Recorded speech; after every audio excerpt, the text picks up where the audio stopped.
So on the quiz called the first 20, these are algebra skills that we want you to have right at your fingertips at any moment.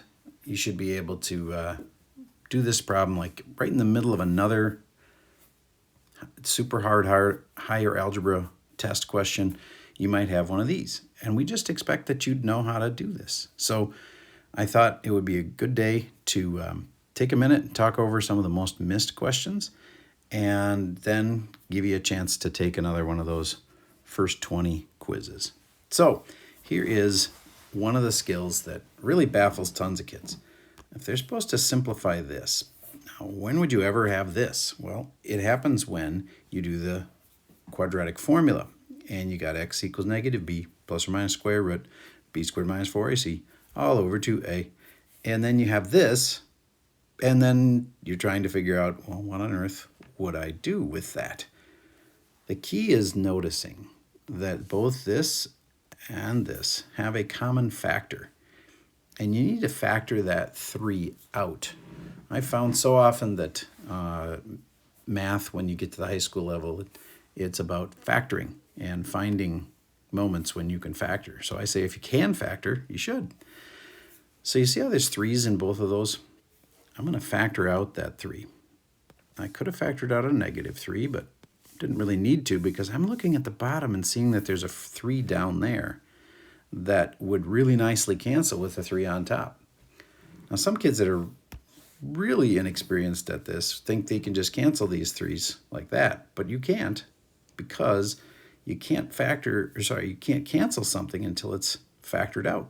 And if it's a part of a multiply problem, then you can cancel it. So I'm going to factor out that 3. So again, there's a 3 here, there's a 3 here. I bring it to the front. And then how do I decide what to put inside the parentheses for what's left? Well, pretty clearly there's a plus and minus that's going to have to be in there. And the way I like to do it is I go, I'm dividing this by 3, and I'm dividing this by 3. That will tell me what to put here. So if I have my 3 divided by 3, it would be negative 1 in this first spot. And then in this part, my 3's would cancel or reduce to 1, and then I have square root of 2. And then these 3's can cancel, and so yay. I've just got negative 1 plus and minus the square root of 2.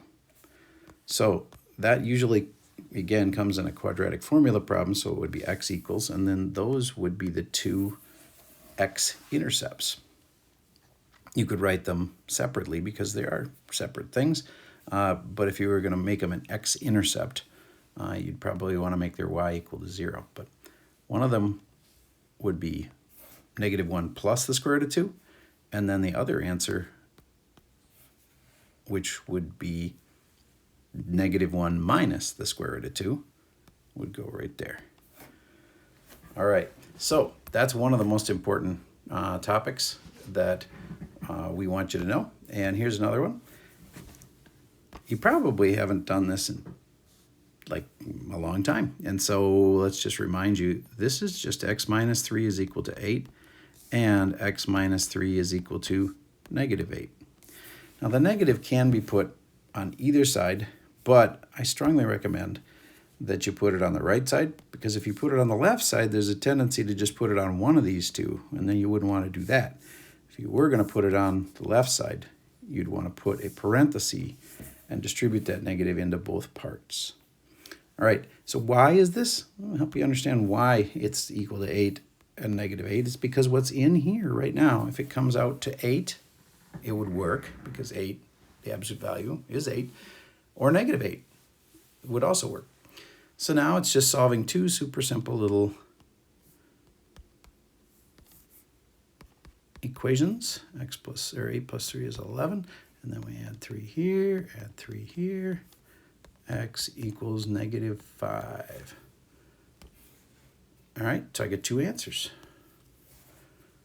Moving on to this kind, probably the hardest kind. And this quadratic formula is really key. the reason I'm needing the quadratic formula is I've got a quadratic. It's squared up there, right? And if you have a quadratic, a squared as your highest degree or highest degree term, then you got to use, well, I like to use the quadratic formula.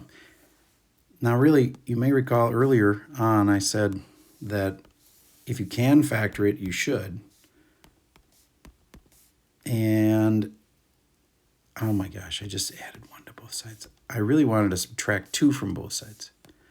Why am I doing that? Because I want it to equal 0. Because once I do, then I've got this quadratic in what is called standard form. And standard form will give me an A number, which is right there, and it's a 1. B, also a 1. And C is the last number. So I've got A, B, and C for my quadratic. So then I can do x equals negative b, which is, I'm going to just write out the formula for you. Plus or minus square root b squared minus 4ac all over 2a. And now I can put in my numbers. So the b was 1. So I put a 1 here and a 1 here. Technically in parentheses, although it matters a lot if the number's negative. But then my a that I've encountered right here is 1. So I'm putting a 1 there and a 1 here. And then the c goes right here, and that's negative 3. And then I just have to simplify this down to get my final answer. So I'll simplify it a little bit at least. Negative 1 plus and minus the square root of, that part's 1, and then I have plus 12, so that'd be 13 all over 2. And there's your answer. All right, so that's a really critical, I should say x equals at the beginning. That's a really critical thing to solve quadratics. They're our most common function, and one of the most commonly forgotten steps is to set it equal to 0 at the beginning. All right, and then this one freaks a lot of people out because they're like, it's not an equation. I'm not sure exactly what I should do with it. It says simplify, and then it is reminding me about PEMDAS. All right, that's just saying you got to follow the order of operations. And so parentheses need to be first. So you don't touch this 2. It's not in the parenthesis. All right, we're not going to do the 2 times until a lot later because we got to start and do everything in this parenthesis here. So once I'm inside the parenthesis, I have to look at it again and say, what's the order of operations again? And so I'm going to use the parenthesis there. And here's the parenthesis. But I can't actually add x and 1 because they're not like terms. So I've done the parenthesis. Now I'm going to go and see if there's any exponents, and there aren't. And then I do multiply and divide. And if there is any multiplies or divides, you do them from left to right. So there's a multiply. It's right there. So that 2 has to be first. Now, a lot of kids are not experienced at thinking through the order of operations. And that's why this problem, even though it's really easy, a lot of people get it wrong because they're not doing it in the right order. So the first thing I'm going to do here is the 2 times x is 2x. And then the 2 times the plus 1 makes plus 2. Okay. Now I'm just going to copy down the rest of this stuff. 2 parentheses, 3 plus. It's important that you only do the one step. Now that I did my multiply and divide part, I can now do the add and subtract part. Now the only thing inside here that can be added or subtracted is the like terms, which is this 3 and this 2. So now I'm going to put those together and make it 5. I should put the 2x first and then plus 5. Sorry, my cat decided to add to the conversation here. And then I can multiply this out for my final step. It's the only thing left. Notice how that 2, even though it was first and it was on the left, it's last if you follow the order of operations. So then 2 times the 2x is 4x, and plus 2 times 5 is 10. And there's your answer for a typical one of those. All right, so there's a little less than 10 minutes worth of practice of reminding you some of the most important things. And then I have that Schoology quiz for you that I'm going to assign you. And that's all I got for you for today.